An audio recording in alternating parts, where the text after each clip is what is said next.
O tema desta manhã é o novo mundo pós 11 de setembro e pós-coronavírus. Quando o ser humano experimenta essas grandes crises, ele percebe, como eu disse a princípio, que a vida é frágil, que as nossas estruturas são frágeis, e muitas coisas que pareciam demorar tanto tempo, de repente, são catalisadas, são aceleradas por esses grandes eventos. E eu, 10 anos atrás, apresentei uma palestra sobre o 11 de setembro, quando fazia 10 anos que havia acontecido lá o atentado às Torres Gêmeas, e já havia percebido, sim, que algumas coisas tinham mudado nas engrenagens do planeta, do mundo, no aspecto político, econômico, social. Só que com o coronavírus, aquilo que tinha começado lá quase como um ensaio, foi amplificado tremendamente.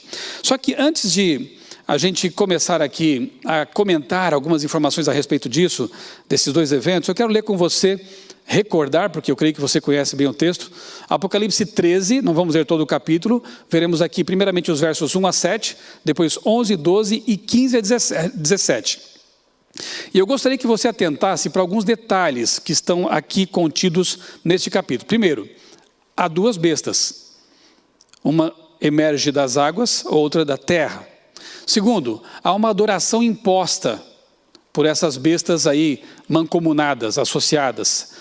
Terceiro, há um decreto, são dois decretos na verdade, um decreto de morte, mas antes dele um decreto que impõe uma marca, um dia espúrio de adoração. Na verdade, o centro, o foco desse capítulo, como do Apocalipse, da Bíblia em si, é a adoração.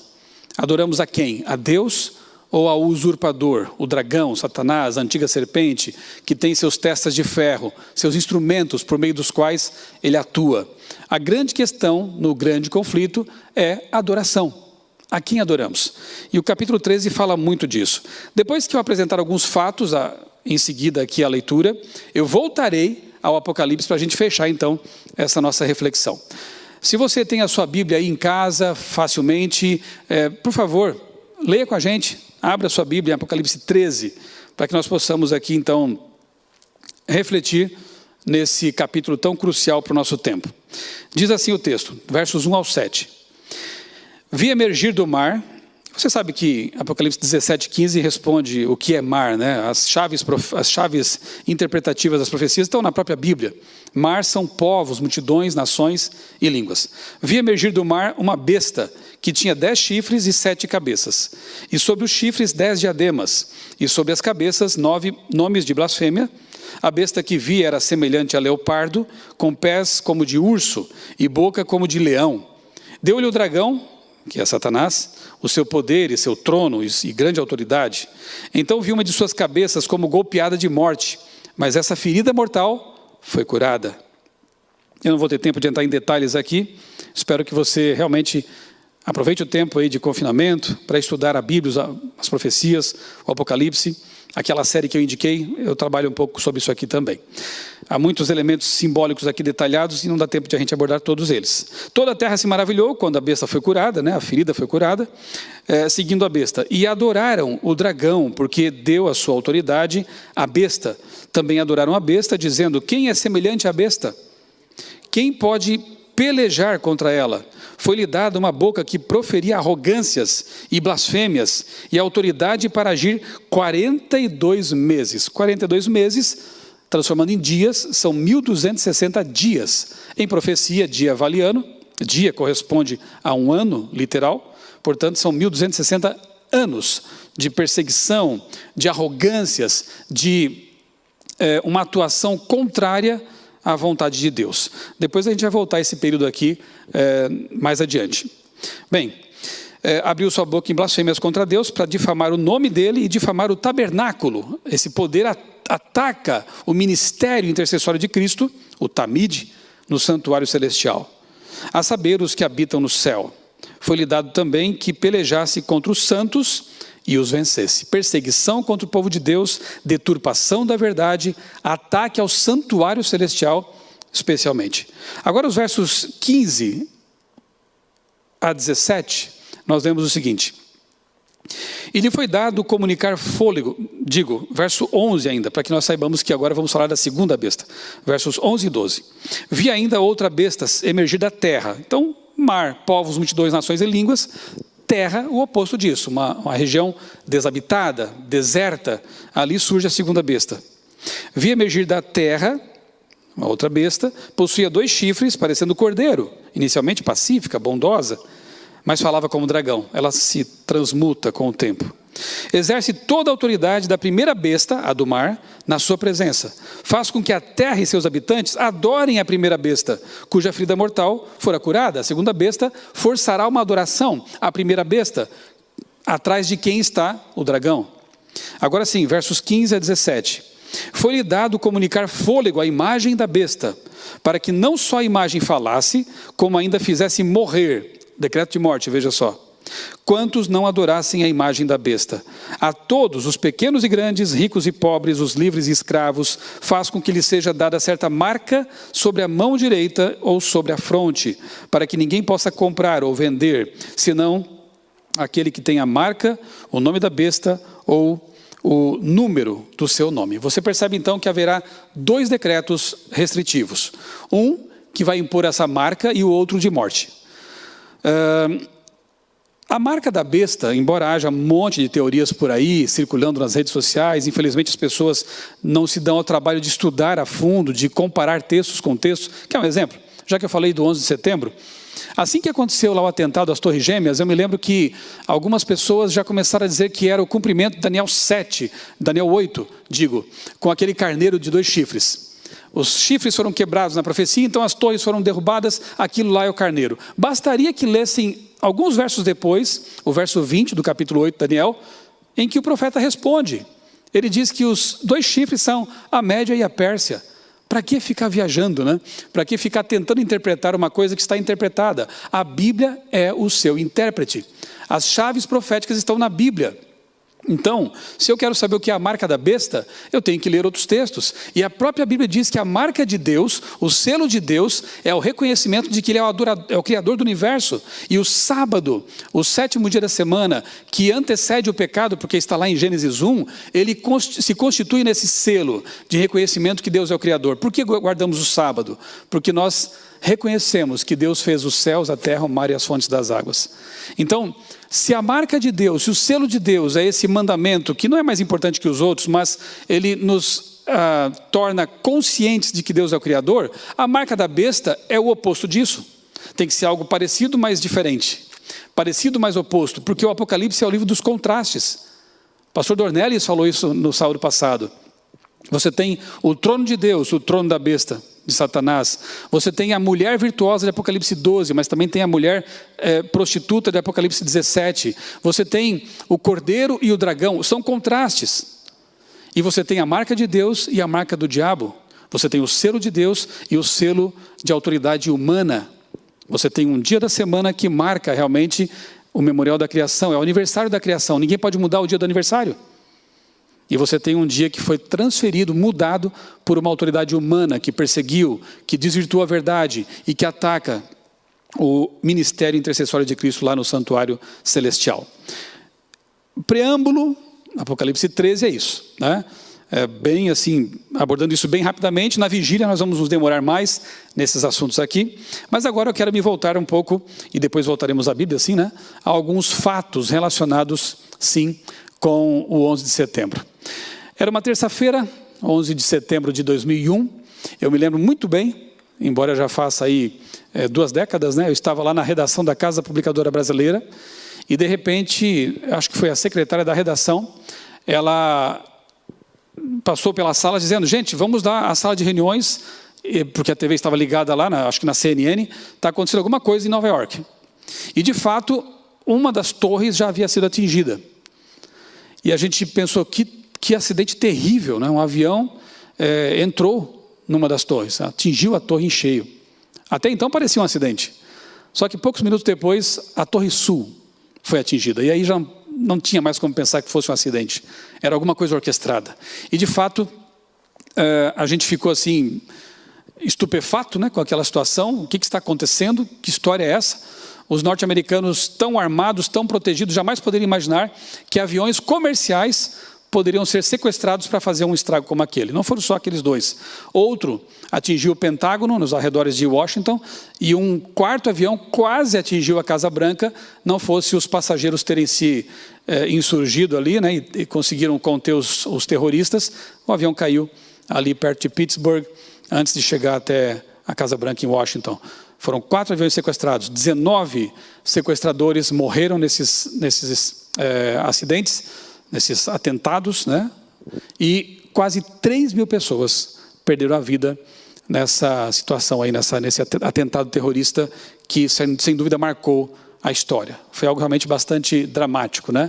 Então, as informações, resumidamente, são essas. Se puder colocar para mim na tela isso. Aí foi o que sobrou, né, das torres. Hoje lá tem a Freedom Tower no lugar das 2 torres. 3.000 pessoas, como eu já disse.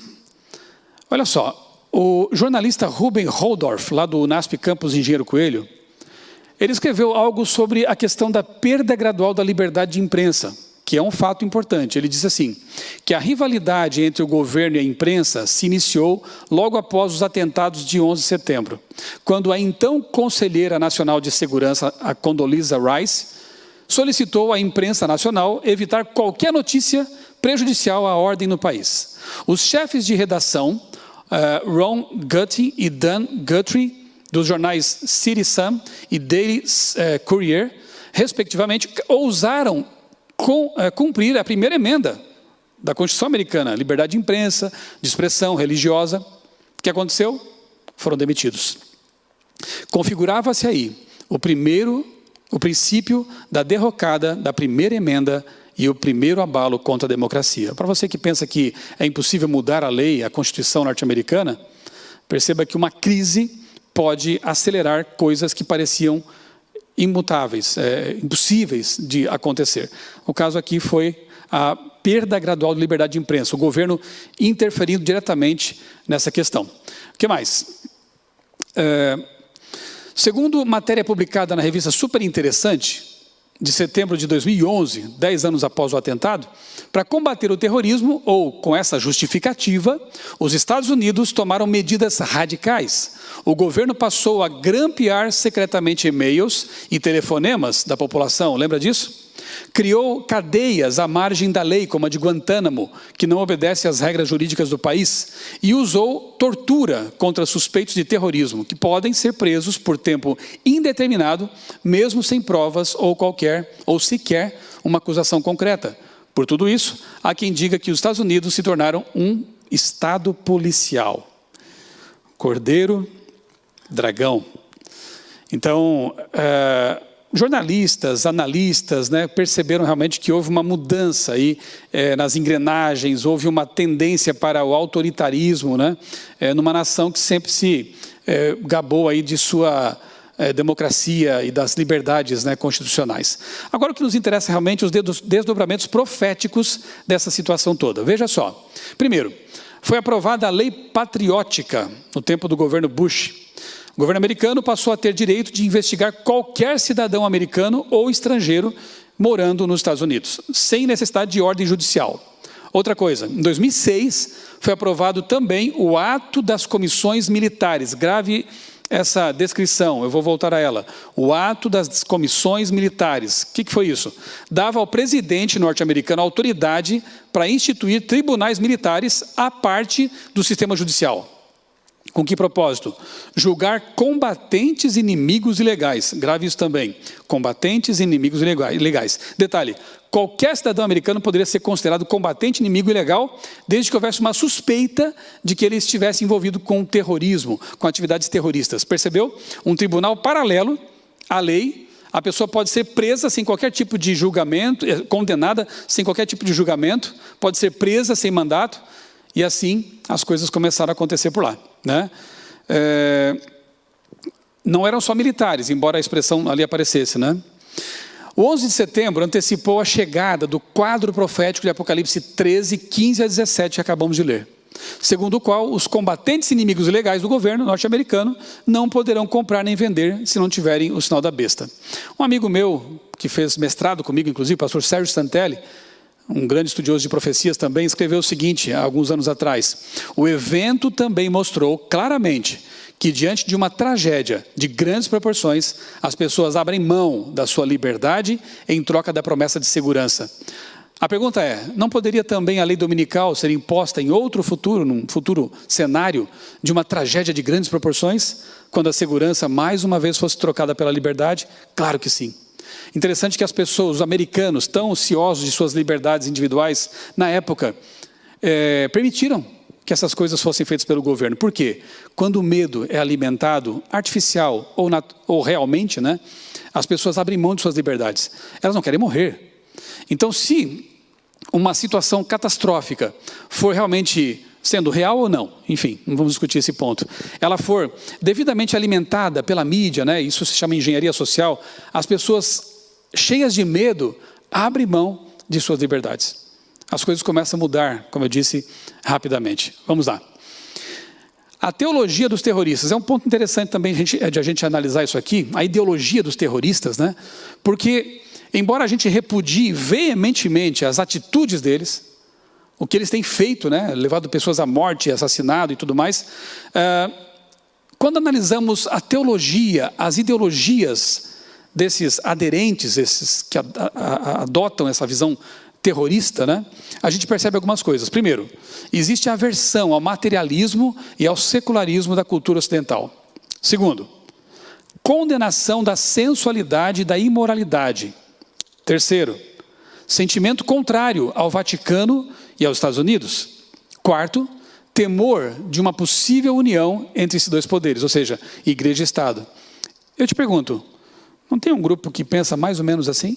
Embora não tenha nada a ver com terrorismo, embora sejam pessoas pacíficas, pessoas que doam cestas básicas, pessoas que dão sangue, literalmente, por outras pessoas, pessoas que amam o próximo, mas que também se pautam pela ética bíblica, temem, não é que temem porque a profecia anuncia isso, e quando acontecer é ao fim mesmo, a gente crê nisso, né? Mas sabem que essa união Estado-Igreja é perigosa, e que haverá realmente uma união entre as duas bestas. Veja que interessante.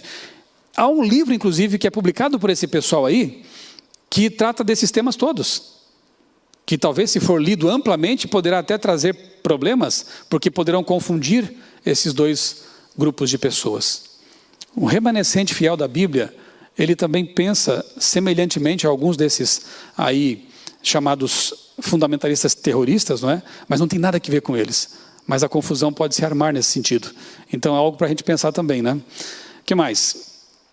A revista Veja, trazendo ali uma reportagem especial sobre os 10 anos do atentado terrorista, na edição do dia 7 de setembro de 2010, publicou uma matéria em que dizia assim: momentos históricos decisivos ocorrem por uma combinação de fatores.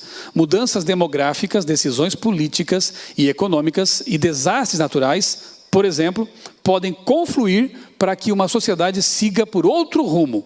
E diz mais a matéria, que, aliás, isso nos faz lembrar, né, do livro Eventos Finais, na página 9, que diz assim, Ellen White escreveu o seguinte: as calamidades em terra e mar, as condições sociais agitadas, os rumores de guerra são assombrosos. Prenunciam a proximidade de acontecimentos da maior importância.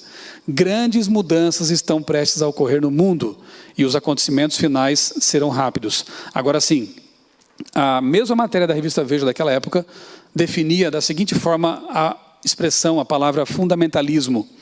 Assim como outras formas de radicalismo religioso, o fundamentalismo exige que se viva sob uma interpretação literal e, portanto, originalmente pura dos textos sagrados.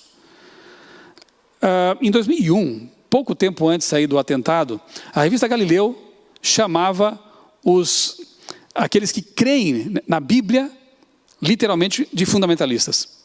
Pouco tempo depois, a revista Veja, de novo, diz que quem crê na semana da criação, Adão e Eva, essas coisas, crê numa obscuridade, trevas mentais. Veja que interessante. A palavra fundamentalismo passou a ser associada com pessoas que interpretam literalmente textos sagrados como os textos que têm a ver com a criação, Gênesis. Não mais apenas aqueles grupos que matam, que causam tragédias e atentados. Pessoas que aceitam a literalidade da Bíblia, por exemplo, ou do Alcorão, passam a ser tidas como fundamentalistas. E isso é perigoso, né? Isso, de novo, causa uma confusão conceitual bastante perigosa, especialmente para aqueles que não têm nada a ver com esses atos terroristas e criminosos, né? Karen Armstrong, no livro Em Nome de Deus, uma autora bastante conhecida aí no meio acadêmico, definiu também, da forma dela, fundamentalismo. Veja só, fundamentalistas cristãos rejeitam as descobertas da biologia e da física sobre as origens da vida e afirmam que o livro de Gênesis é cientificamente exato em todos os detalhes. Não é bem assim. Os cristãos não pensam exatamente assim, né? Mas, na concepção dela, são aqueles que rejeitam a ciência e adotam a Bíblia de forma literal. Um conceito equivocado, mas enfim, é o que está na boca do povo, né? Então veja só, pensa num liquidificador. E agora vamos fazer ali uma vitamina, né? uma batida, né? Então você coloca ali, crise econômica, cerceamento de liberdades individuais, mídia amordaçada, o fortalecimento de grupos que torcem pela funesta união entre igreja e Estado, e a aversão pelas minorias fundamentalistas, entre aspas, e tente imaginar então o que vai sair dessa receita, né? É exatamente isso que está acontecendo. Desde lá, e agora, de forma ainda mais exacerbada, mais intensificada, a receita está ali sendo batida, né? Sendo mixada, né? E Apocalipse 13 se cumprindo debaixo do nosso nariz. Grande Conflito, página 592, Ellen White escreveu, recomendo esse livro, viu? O Grande Conflito. Os que honram o sábado bíblico serão denunciados como inimigos da lei e da ordem. Lembra? Combatentes inimigos legais? Inimigos da lei e da ordem, como que a derribar as restrições morais da sociedade, causando anarquia e corrupção e atraindo o juízo de Deus sobre a terra. Pessoas que não têm nada a ver com os juízos que estão acontecendo, pessoas que não têm nada a ver com as tragédias, mas serão culpadas, porque são pessoas não gratas, são fundamentalistas, não se unem com os demais para promover a paz e assim por diante. Fundamentalismo, que expressão perigosa. Eu quero que você assista comigo agora um pequeno vídeo, uma reportagem que foi exibida alguns anos atrás na BBC de Londres. Talvez você já tenha visto isso, mas é bom a gente relembrar nesse contexto. Um pastor adventista foi convidado a participar de um programa de TV, um programa de auditório, bastante conhecido e uma boa audiência lá em Londres, na Inglaterra. E em certo momento ele vai defender algo que é bíblico, nem é o sábado. Não tem nada a ver com coisas que são mais assim, polêmicas, né? Parece que até o assunto seria bem aceito, porque aparentemente todo mundo espera por isso, mas não. Por defender a Bíblia, ele foi taxado de fundamentalista por um outro religioso, um clérigo. Assista e tire suas conclusões. Pense, se fosse você nesse momento, o que você faria? Pastor, from the Seventh-day Adventists, do you believe that the end is coming? Not necessarily this year, but you believe it is coming. What will happen? Yeah, I believe the end is coming. What will happen is, according to the biblical record, Christ will descend from heaven with his angels, and he's coming to take those who have accepted him and been saved by his grace. Can I just, will this literally happen? It will literally happen. The sky will... There'll be the sound of the trumpet. There'll be the voice of the archangel. There'll be the appearance of Christ, literally, with his angels. Yeah. He's coming to take those who have accepted him and believe in him and rescue them from this earth. He's going to bring in justice and righteousness. Will the sky part? The sky is going to open. According to the biblical record, the sky is going to open. He's going to descend with his angels, and he's coming to take those who have been saved by his grace. Pretty mean-spirited Christ. Well, no, hang on. Listen. Wait a minute. Wait a minute. You're not going to be laughing soon. I'll tell you that. Listen. It says this is all in the Bible, isn't it? It's in Revelations and Thessalonians, and it's in Revelation, John. It's in Thessalonians. Yeah. It's in the book of John. Yeah. What happens then? What happens during there's a thousand year period? What happens then? Yeah, there's a period of 1,000 years, and the 1,000 years begins at the coming of Christ. He comes to take those, like I said, who have been saved by his grace, and those who have not accepted Christ, because God gave us, he gives everybody the provision to accept the salvation that he offers free of charge. He's offered salvation free of charge for those who accept it. So it's not just Seventh-day Adventists. Not just Seventh-day Adventists. It's open to everyone. Everyone who's accepted Christ, but not Muslims or Hindus or Sikhs. Well, I haven't accepted him. Yeah. Christ, it makes a statement in the Jews. book. No, he makes a statement. He makes a statement in the book of John, chapter 14, verse 6. Right. He says that I am the way, the truth, and the life. But he only takes those who believe in him. I'm the way, the truth. What about children I'm who've the way, never... the truth. What about... Sorry, I'm coming. I'm the way, the truth, and the life. Yeah. No one comes onto the Father except through me. It's a radical statement. It is a radical statement. It's a radical statement. It's an exclusive statement. It's a radical statement, but Absolute rubbish. Okay, tell me about that. What would you like to say? Sorry, let me just finish. Okay. No. So what I say is that salvation comes through only Christ. Salvation comes through him. So, okay, but we've got a vision, if that's the right word, of what's going to happen, and it's in the Bible. It's in the Bible. It's fundamentalism we're talking about, and fundamentalism produces problems in all major world religions, and it produces problems in Christianity. This is a fundamentalist interpretation of Scripture, which actually misunderstands a very poetic piece of writing in the book of Revelation.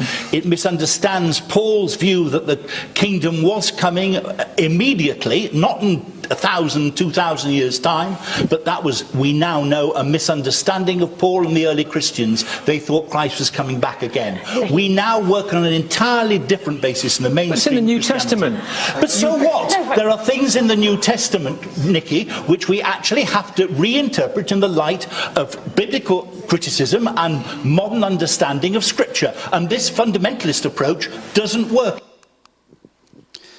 Você percebe ali uma batalha bastante clara entre a literalidade da Bíblia, que apresenta mais de 2.000 vezes a verdade de que Cristo vai voltar literalmente nas nuvens dos céus, e uma iniciativa, uma tendência de reinterpretar as passagens como se fossem apenas poéticas, ou até, pior, um erro de interpretação dos primeiros cristãos, ou de Paulo.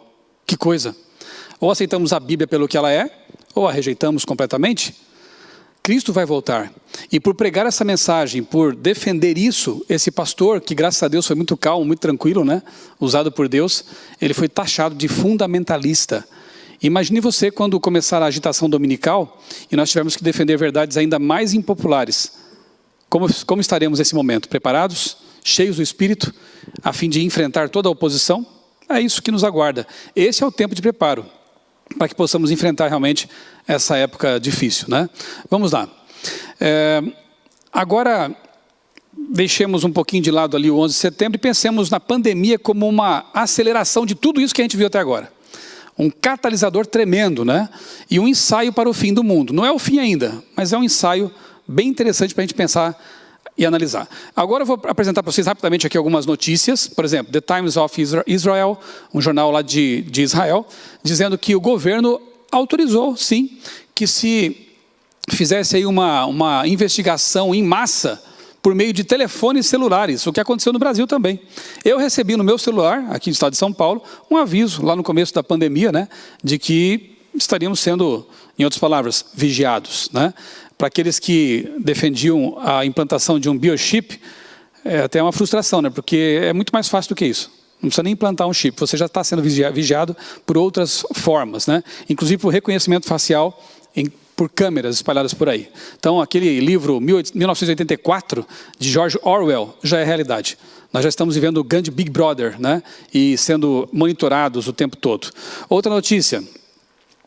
OMS indica que notas de dinheiro, papel, podem disseminar coronavírus. Então, há uma tendência de substituírem as notas de papel por dinheiro virtual. O ensaio para isso já está sendo feito há um bom tempo, bitcoins e outras formas aí. Então, com o tempo, realmente, tudo vai se tornar virtual. E aí o controle da economia será muito mais fácil. De uma hora para outra, você pode perder o seu patrimônio se estiver guardado virtualmente num banco. há forças aí para que realmente as cédulas, né, sejam substituídas por um dinheiro virtual. Por quê? Elas disseminam doenças realmente, né? Só que você podia guardar embaixo do colchão. Daqui a pouco não vai dar mais para fazer isso, né? O que mais? Coronavírus, estado de emergência pode suspender direitos fundamentais. Olha aí, de novo, o que aconteceu no ano de setembro, voltando aí, né? Portaria aqui no Brasil prevê prisão de quem descumprir quarentena em razão da Covid-19. E aconteceram mesmo, né? Polícia da Espanha usa drones para pedir que cidadãos saiam das ruas. Isso parece coisa de filme de ficção científica, né? Aqueles filmes distópicos, né? Futuristas.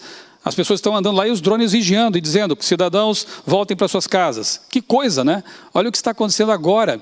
E algo que, se fosse feito em tempos de tranquilidade, de não pandemia, seria rejeitado imediatamente. A mídia cairia em cima disso com todas as críticas. Mas não, agora, quando o medo é alimentado, as pessoas aceitam, porque elas querem segurança.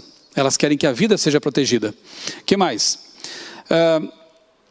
Esse aqui é lá do meu estado natal, Santa Catarina. Polícia utiliza helicóptero e cria tempestade de areia para tirar banhistas da praia em Santa Catarina. Até isso aconteceu. Vamos lá, o que mais? O Departamento de Justiça dos Estados Unidos suspendeu direitos constitucionais durante o coronavírus. Olha só o que aconteceu lá.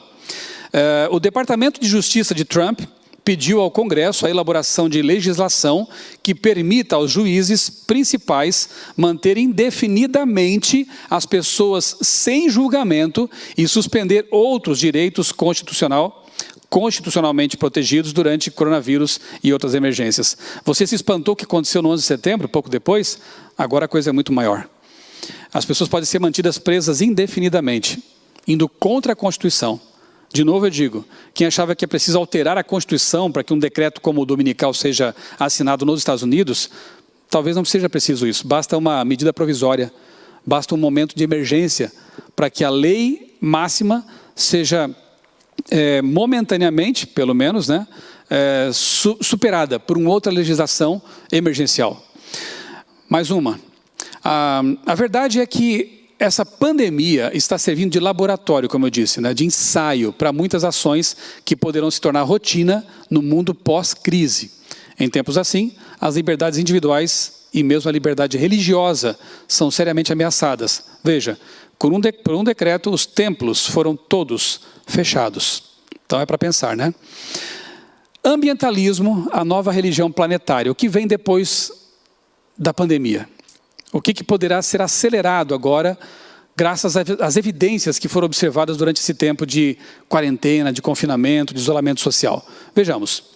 Covid-19. O mundo emite menos 1 milhão de toneladas de dióxido de carbono por dia. Olha que interessante. Os efeitos espetaculares do confinamento no planeta. Olha lá, uma enorme crise de saúde como o coronavírus foi necessária para forçar os humanos a parar os maus tratos ao planeta. Revista Exame.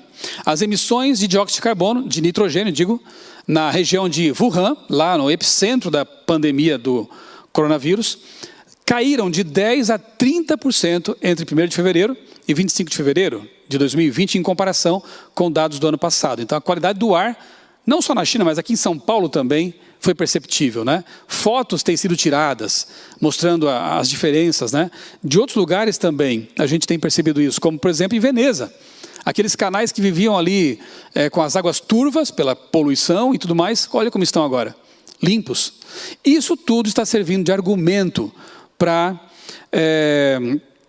os que defendiam, né, o ecumenismo, o ecossocialismo, queira você chamar como for, o ambientalismo. E está havendo um clamor, olha lá, para uma governança global, um governo mundial para lidar com crises como o coronavírus e a crise climática.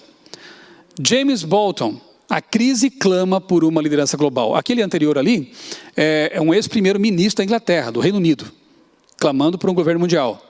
Aqui temos um camarada que teve um alto cargo no governo norte-americano defendendo a mesma ideia. E ele diz assim, o James Bolton, um economista que trabalhou 31 anos no FMI. A não ser que o governo dos Estados Unidos assuma a responsabilidade de coordenar uma resposta global, a recuperação de um choque econômico grande como aquele pelo qual passamos será, no melhor dos casos, caótica. O efeito deprimente dessa pandemia na economia e saúde mundial poderá, nesse caso, persistir por anos. Detalhe, 2 autoridades mundiais, tá? Aqui o ex-diretor do FMI está clamando para que Estados Unidos assumam protagonismo na recuperação do planeta. Besta número 1. Para que eles tomem a frente. E na Páscoa deste ano, como mostra a foto aí na tela, o Papa Francisco, numa cena surreal, na Praça de São Pedro, ali totalmente deserta, ele realizou ali uma celebração muito significativa para os católicos, em que ele concedeu perdão irrestrito para aqueles que estivessem realmente passando pela doença, né, do Covid-19. Então, perdão, me desculpem meus amigos, queridos amigos católicos, eu já fui um, mas o perdão somente Deus pode conceder, não é verdade? Seres humanos atribuírem a si essa prerrogativa é uma blasfêmia. Tomar o papel de Deus. Só Deus pode perdoar pecados. Por isso que Jesus quase foi apedrejado na Bíblia quando fez isso. Porque eles o viam como ser humano apenas. Mas como ele é Deus, ele podia fazer isso. Teus pecados estão perdoados. Só Deus pode fazer isso. Então nós vemos aqui nesse momento 2 figuras importantes, uma política e uma religiosa, assumindo um protagonismo no planeta. Assumindo uma liderança política e espiritual. Isso é muito interessante, à luz do que lemos aqui na Bíblia, né? O Papa disse naquela celebração: não ouvimos o grito dos pobres e do nosso planeta, gravemente enfermo, pobres e planeta. Avançamos destemidos, pensando que continuaríamos sempre saudáveis no mundo doente. Agora nós, sentindo-nos em mar agitado, imploramos-te, acorda, Senhor. Planeta e pobres. Isso é muito interessante, porque para quem conhece um pouquinho da teologia da libertação, sabe que é uma teologia marxizada, né? Não vou entrar em detalhes também sobre isso, mas um marxismo cristianizado, em que os pobres, o proletário, eram o alvo das pregações, era o alvo dos esforços da igreja naquele momento. Agora aqui no século XXI, o proletário, entre aspas, é ainda mais útil para esse tipo de pensamento, porque ele se tornou o planeta. O planeta está doente, o planeta precisa da nossa atuação, precisa de Deus, precisa ser salvo. E quando você fala em planeta, você envolve todos os seres humanos, é algo muito interessante. Olha só o que esse novo guru do século XXI, um israelense chamado Yuval Harari, que recentemente publicou um livro com um título muito sugestivo: Na batalha contra o coronavírus faltam líderes à humanidade. Ele disse o seguinte numa entrevista recentemente: as decisões que em tempos normais podem levar anos de deliberação são aprovadas em questão de horas. Tecnologias imaturas e até perigosas são colocadas em serviço porque os riscos de não fazer nada são maiores. Países inteiros servem como cobaias em experimentos sociais em larga escala. O que acontece quando todos trabalham em casa e se comunicam apenas à distância? O que acontece quando escolas e universidades inteiras ficam online? Em tempos normais, governos, empresas e conselhos educacionais nunca concordariam em realizar tais experimentos, mas estes não são tempos normais. Eu quero te recomendar um livro, até trouxe aqui para mostrar para vocês, O Povo contra a Democracia, de um acadêmico, não é um teólogo, ok? Não é sequer adventista, né? Não sei se pertence a algum tipo de credo. Yasha Monk, um livro secular. Sabe o que me surpreende, pastor Gilson, amigos? É perceber que estudiosos seculares estão vendo coisas que talvez os cristãos não estejam enxergando. Por que será que não estão enxergando? Talvez estejam negligenciando o estudo da Bíblia mesmo. Um olhar atento aos eventos e outro na Bíblia. Ele diz aqui o seguinte, eu vou citar apenas um trecho do livro. Existem também anos breves. E você vai perceber que ele fala mais ou menos o que o Harari acabou de dizer ali, né, naquele texto. Existem anos breves em que tudo muda abruptamente. Novas figuras políticas tomam palco de assalto, eleitores clamam por políticas públicas que até o dia anterior eram impensáveis, tensões sociais que por muito tempo fervilhavam sob a superfície vêm à tona, numa explosão terrível. O sistema de governo, que antes parecia inabalável, dá sinais de que vai desmoronar. É o tipo de momento em que estamos vivendo hoje. Ele diz mais, não, volta para cá, depois eu vou comentar esse texto que está na tela ali, que vai para a tela. Olha que interessante. O povo contra a democracia. Em que sentido? As pessoas, repito, em tempos de crise e de medo, aceitam até que a democracia seja corroída. E nós estamos vendo isso acontecer neste momento. Agora eu vou ler para você, com você, um texto de Ellen White, lá do século XIX, que poderia ser talvez o texto central dessa pregação, dessa palestra, porque eu acho ele muito revelador. Olha só, vamos ler juntos com atenção isso aqui. Mensagens Escolhidas, volume 3. O chamado mundo cristão será palco de grandes ações decisivas. É o que esses analistas estão percebendo. Homens com autoridade promulgarão leis para controlar a consciência. Você percebe que isso está acontecendo exatamente agora? Segundo o exemplo do papado. Babilônia fará que todas as nações bebam do vinho da ira da sua prostituição. Toda nação será envolvida. É algo planetário. João, o revelador, declara o seguinte sobre esse tempo.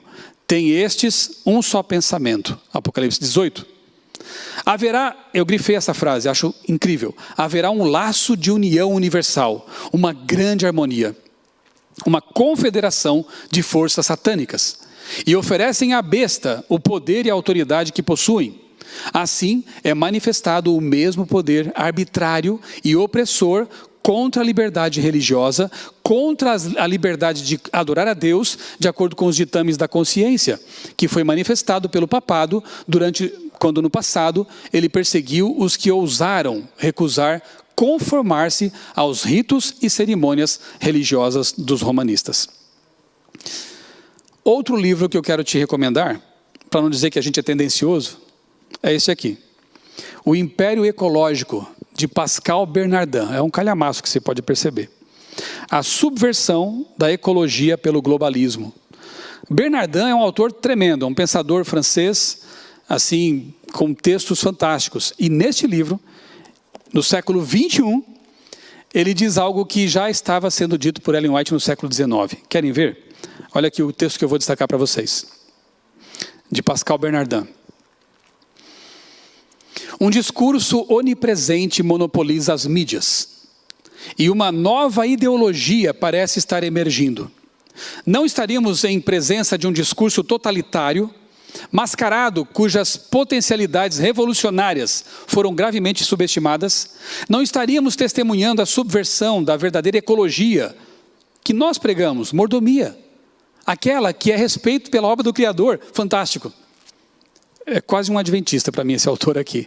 A verdadeira ecologia é respeito pela obra do Criador. Não isso que estão instrumentalizando para levar avante pautas que não tem nada a ver com a Bíblia.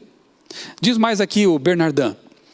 A nova ideologia deverá fornecer um princípio central unificador. Note, Ellen White chamou de união universal. Ele chama de princípio central unificador. Em torno do qual a sociedade mundial poderá se construir e se definir. Esse princípio deverá formá-la por inteiro, permiti-la definir tanto os objetivos sociais quanto as normas de comportamento individual. Ser aceito pelos povos do Ocidente e do Oriente, do Norte e do Sul. Já vimos aí muçulmanos e judeus se unindo para combater o coronavírus, para lutar pela preservação ambiental, né?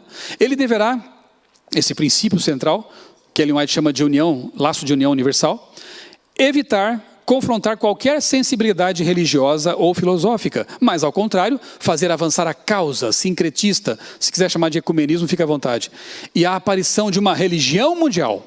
Esse princípio deverá também permitir ao poder mundial intervir, diretamente ou não, em todos os setores da sociedade. Ele deverá permitir também a instauração de um governo mundial. Você percebe como há uma convergência aqui de ideias? Né?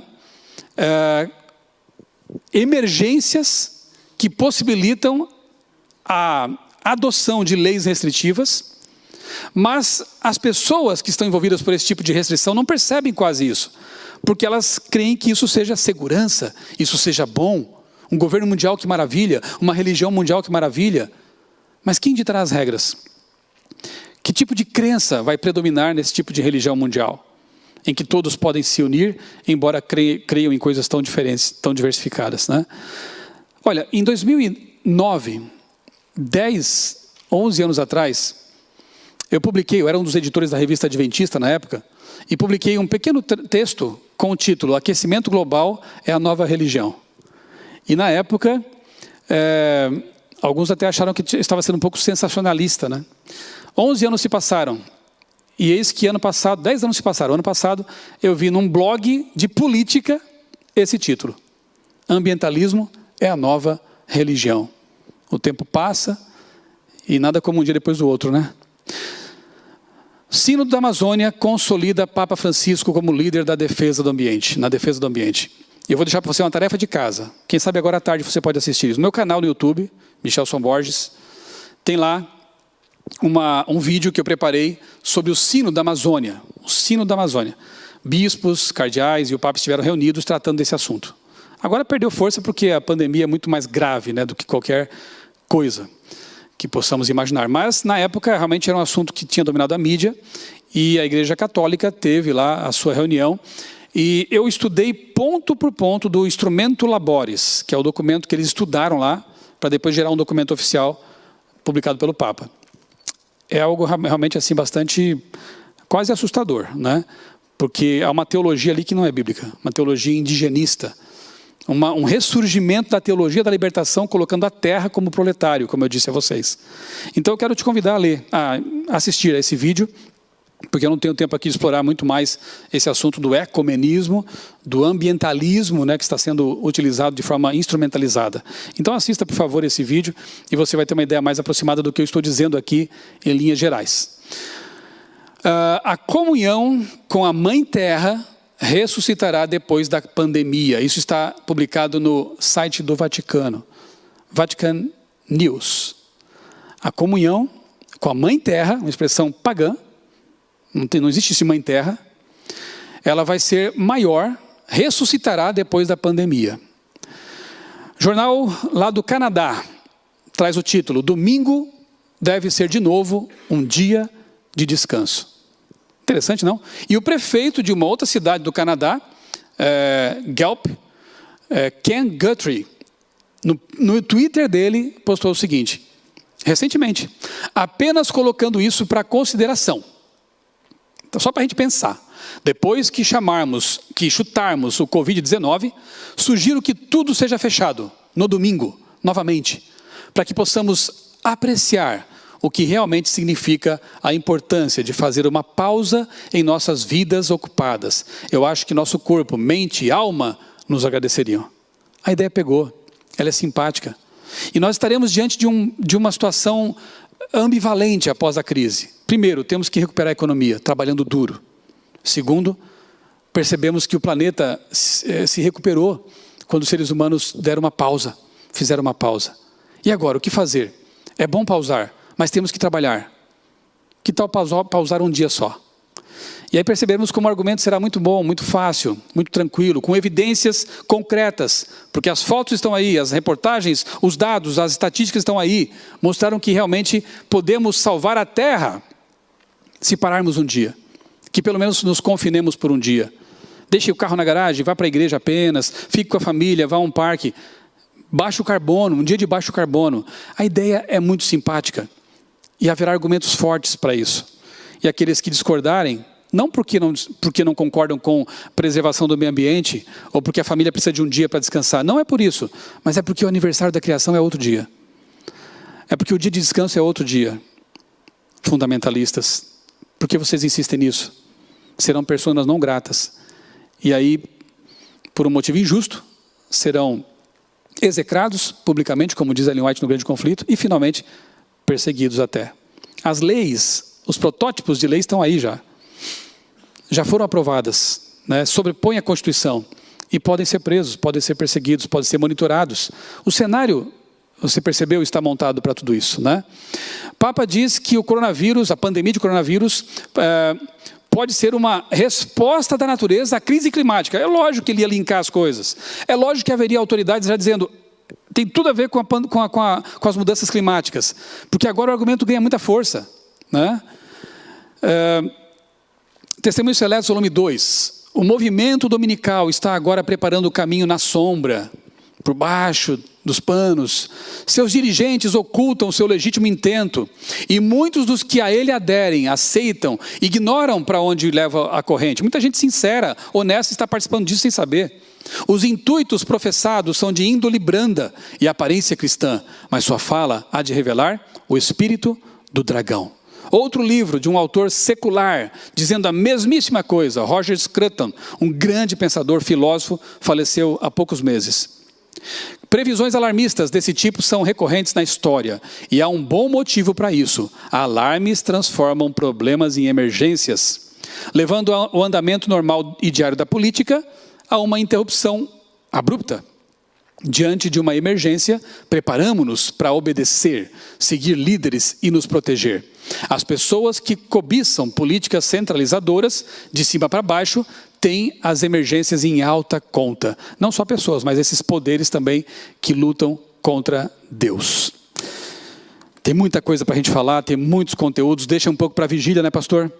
Eu quero só finalizar agora, voltando ao livro do Apocalipse. E eu preciso ler com você aqui algumas coisas rapidamente. Apocalipse 13 é terrível.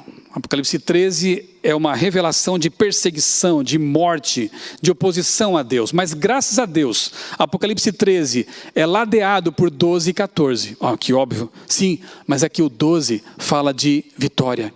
E o 14 fala de vitória. Então no capítulo 12, a gente encontra, eu não vou ler aqui porque o tempo já se foi, mas a gente encontra aqui no capítulo 12, descritas 4 batalhas. Os textos estão na tela, se puder colocar um pouquinho ali para as pessoas anotarem e depois conferirem, né? Apocalipse 12, de 1 a 6 e 13 a 17. De 1 a 6, a gente vê aqui a descrição do grande conflito. Depois, no 7 em diante, ele faz um flashback, volta a descrever aqui um dragão, um poder terrível, que é Satanás, na verdade. Ele foi expulso do céu. Então, na primeira batalha, nós vemos aqui o início do conflito, e Satanás perde, ele é expulso do céu. A segunda batalha é descrita aqui também, nesses primeiros versos do capítulo 12, como tendo como palco o Calvário, precisamente nos versos 8 a 12, 9 a 12 ali.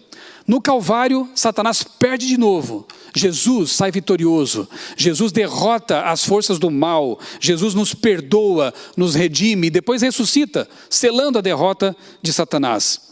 Depois, dos versos 13 ao 16, nós vemos outra batalha, agora Satanás utilizando um poder humano, uma igreja, para perseguir o povo de Deus, que é justamente aquele período de 42 meses, ou 1 tempo, 2 tempos e metade de 1 tempo, ou ainda 1260 dias, que são anos. Por isso que é triste ver alguns pregadores por aí, futuristas, jogando esse período para o futuro, quando o texto é tão claro. Daniel, em paralelo com o Apocalipse, mostram que os 1260 anos já aconteceram. Eles estão compreendidos entre 538 a.C. a 1798 depois de Cristo. Então é um período aí de perseguição terrível, em que a igreja oficial matava, perseguia, prendia. E por isso que a besta de Apocalipse 13, a segunda besta, vai fazer uma imagem da primeira besta, concedendo-lhe de novo o poder estatal para perseguir, prender e matar. Isso vai se repetir. Então não podemos jogar esse período para o futuro, porque ele já se cumpriu. Na terceira batalha, Satanás perde, porque em 1798, essa besta recebe uma ferida mortal e perde os seus poderes. Claro que depois ela tem essa ferida curada, se restaura, voltará a perseguir, mas no fim ela vai ser destruída, derrotada. E finalmente, a quarta batalha que encontramos aqui em Apocalipse 12, ela está no verso 17, que diz assim: irou-se o dragão contra a mulher, mulher na Bíblia é a igreja, aqui no Apocalipse, e foi pelejar contra o restante da sua descendência, aqueles que sobraram, os remanescentes. Quem são esses? Eu quero fazer parte deles. Os que guardam os mandamentos de Deus e têm o testemunho de Jesus, que é o dom profético. Esse é o povo. A quarta batalha, então, João, ele começa o Apocalipse 13 com uma lupa, uma lente de aumento, ele amplia a quarta batalha. As 3 já foram passadas. Deus venceu, o povo de Deus venceu. Falta a quarta, que é a batalha do tempo do fim. Apocalipse 13 amplia essa batalha. Mostra como vai ser terrível, sim, vai ser. Mas o povo de Deus tem uma garantia. E ela está no capítulo 14. E eu quero ler com você então, para encerrar, 3 versículos. Primeiro, os versos 6 e 7. A mensagem que o povo de Deus tem que dar. E depois, um verso que fala de vitória. Que mensagem esse remanescente fiel, esse povo que restou da igreja fiel ao longo da história, tem que dar ao mundo? Está aqui, 14, 6 e 7. Vi outro anjo voando pelo meio do céu, tendo um evangelho eterno para pregar aos que se assentam sobre a terra, e a cada nação, tribo, língua e povo, dizendo em grande voz: temei a Deus e dá-lhe glória, pois é chegada a hora do seu juízo, e adorai aquele que fez o céu, a terra, o mar e as fontes das águas. Esse remanescente tem que pregar que o juízo de Deus está em processo. E que o Deus que tem que ser adorado é o Deus criador do universo, do céu, da terra, do mar. E aqui há uma apropriação fraseológica por parte de João do texto que está em Êxodo capítulo 20. Por que guardamos o sábado? Porque em 6 dias fez o Senhor o céu, a terra, o mar e as fontes das águas. Esse povo tem que dizer ao mundo que o sábado do 7º dia é o memorial da criação. Que aqueles que o guardam não estão sendo legalistas, não estão sendo fundamentalistas, não, estão reconhecendo Deus como Criador, a quem temem, a quem respeitam, porque está na palavra isso, porque Deus mandou fazer isso. Esse é o povo que obedece à palavra de Deus. E a esse povo é dada a promessa do verso 1 do capítulo 14. Olhei e eis o Cordeiro em pé sobre o monte Sião, e com ele 144.000, tendo na fronte escrito o seu nome e o nome de seu pai. Depois ele vê uma grande multidão, junto com esse povo especial aqui. Os remidos terão na mente o caráter de Deus. O nome de Deus é o caráter de Deus. Eu louvo a Deus porque entre o capítulo 13 tem o 12 e o 14. O 12 fala de vitórias que Deus já operou. O 12 fala que Deus é vencedor e o povo que o segue vence com ele. E o 14 fala que nós estaremos de pé um dia diante do trono de Deus, vitoriosos para sempre. Você quer estar preparado para isso? Você quer estar pronto para esse grande dia? Para vencer as bestas, vencer Satanás e ser vitorioso com Jesus? Eu quero encerrar com um texto de Ellen White, em que ela fala das 3 coisas que temos que fazer para estar prontos para o fim. Ela diz: o presente dever de todo verdadeiro filho de Deus é, primeiro, aguardar pacientemente. Não desanime, não desista, falta pouco. Segundo, vigiar atentamente, um olho na Bíblia o tempo todo e observando os sinais também que nos rodeiam. Não deixe para esses autores apenas perceber coisas que nós tínhamos que estar percebendo. E 3, trabalhar fielmente até a vinda do Senhor, para que estejamos preparados para esse solene evento. Para estar preparados, temos que esperar com paciência, aguardar, vigiar atentamente e trabalhar fielmente. Dê estudos bíblicos. Mande uma mensagem, pregue em tempo e fora de tempo. Agora é o momento. As pessoas estão abertas para ouvir do Evangelho. Essa série A Profecia que eu estou apresentando no meu canal nasceu porque uma professora universitária me procurou e me perguntou: você tem alguma série sobre profecias para ateus, para agnósticos? Eu perguntei: mas por quê? Uma série bíblica? Sim, porque professores colegas meus estão me procurando e perguntando: o que está acontecendo com o mundo? Você tem algum material que a gente possa estudar? Aí nasceu a série.